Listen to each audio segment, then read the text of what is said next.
au début d'un espace, n'être et n'être que bruit. Douce et terrible indiscrétion que le craquement d'un vieux parquet, trahissant inélégamment votre présence et, dans l'écho saccadé de votre progression, votre corpulence, votre distinction et l'urgence de votre arrivée. Quel embarras que la rumeur portée de vos pas confesse ainsi tant de vous, et ne vous résume dédaigneusement qu'à cela, un son confus et hésitant, perdu, un peu fou. Mais qu'est-on au juste au début de l'espace, sinon la factualité d'une masse pourvue de l'intention de se mouvoir à l'intérieur ou en travers d'une périphérie? Et qu'est-ce que l'accomplissement d'une intention, sinon l'émission d'un bruit?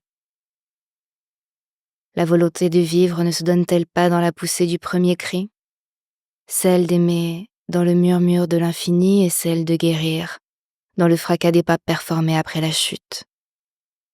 Des pas blessés que le chagrin chahute, une disgrâce culbutée grinçant sur le palier.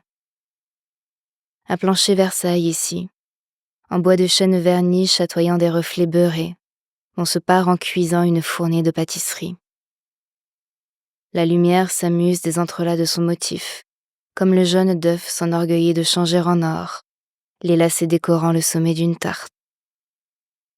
Une pâte qui croque et fond, un parquet qui fend et craque.